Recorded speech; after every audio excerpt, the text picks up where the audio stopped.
છોટા ઉદેપુરના માર્ગો પર મહિલા શક્તિનો ઉમંગ, પ્રથમવાર આયોજિત સાડી દોડને ભવ્ય પ્રતિસાદ।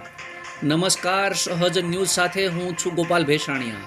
છોટા ઉદેપુરથી અમારા પ્રતિનિધિ શિલ્પા શાહ પાસેથી મળતી માહિતી મુજબ છોટા ઉદેપુર શહેરમાં મહિલાઓના આરોગ્ય, સશક્તિકરણ અને સક્રિય જીવનશૈલીને પ્રોત્સાહિત કરવાના હેતુસર જિલ્લા વહીવટી તંત્ર દ્વારા પ્રથમવાર અનોખી સાડી દોડનું આયોજન કરવામાં આવ્યું હતું।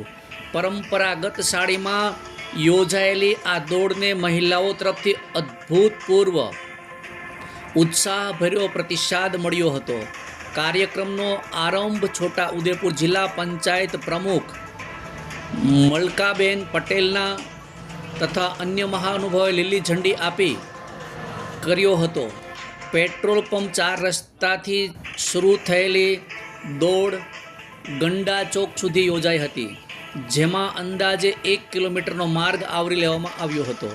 આ દોડમાં યુવતીઓ ઉપરાંત સિનિયર સિટીઝન મહિલાઓએ પણ ઉત્સાહપૂર્વક ભાગ લઈ મહિલા સશક્તિકરણનું ઉદાહરણ રજૂ કર્યું હતું। દોડ દરમિયાન વિવિધ ફિટનેસ ટ્રેનરો દ્વારા મહિલાઓને માર્ગદર્શન આપવામાં આવ્યું હતું, જેના કારણે કાર્યક્રમ વધુ પ્રેરણાદાયી અને આકર્ષક બન્યો હતો।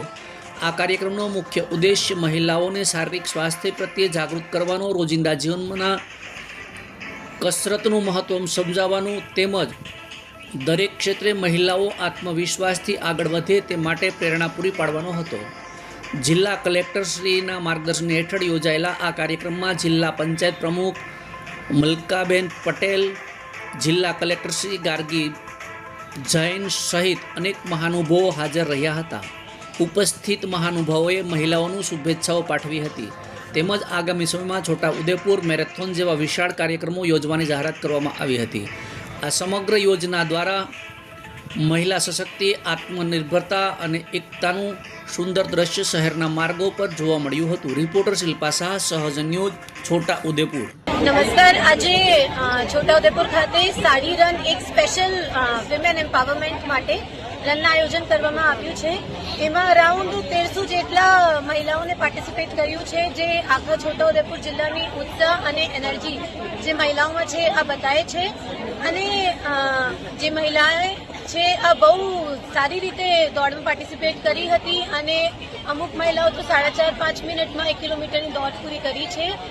આ બતાવે છે કે આપણે ઓલિમ્પિક સુધી પહોંચી શકાય। હું બધાને અપીલ કરું છું કે 8 ફરવરી બોડેલી ખાતે એક મોટી દોડનું આયોજન કરવામાં આવ્યું છે, જેમાં 5 કિલોમીટર, 10 અને 21 કિલોમીટર 3 કેટેગરી છે। તો બધા લોકો એમાં પાર્ટિસિપેટ કરો અને આપણા જિલ્લાની જે ફર્સ્ટ ટ્રાઇબલ રન છે એના સક્સેસફુલ બનો। Thank you. રોજ છોટા ઉદેપુર મુકામે વહીવટી તંત્ર દ્વારા આયોજિત સાડી રનની અંદર છોટા ઉદેપુર તથા છોટા ઉદેપુરની આજુબાજુની હજારો બહેનોએ આ સાડી રનની અંદર ભાગ લીધો છે। જ્યારે સાંસ્કૃતિક આપણું પરિવેશ છે સાડી, એ સાડીની અંદર આજે તમામ બહેનો જ્યારે છોટા ઉદેપુરના રોડ ઉપર જ્યારે દોડી છે, ત્યારે તમામ બહેનોને ખૂબ ખૂબ શુભેચ્છાઓ પાઠવું છું અને એમને અભિનંદન પાઠવું છું કે એમને સાડીની અંદર પણ આજે ખૂબ સરસ દોડ કરી છે। આવી જ રીતે 8 ફેબ્રુઆરી સવારે 6 વાગે બોડેલી મુકામે પણ આવી જ છોટાઉદેપુર દોડ થવાની છે। તો તમામ જાહેર જનતાને હું આમંત્રિત કરું છું, વિનંતી કરું છું કે આવી જ રીતે 8 ફેબ્રુઆરીએ પણ આપણે સૌ આ દોડની અંદર ભાગ લઈએ।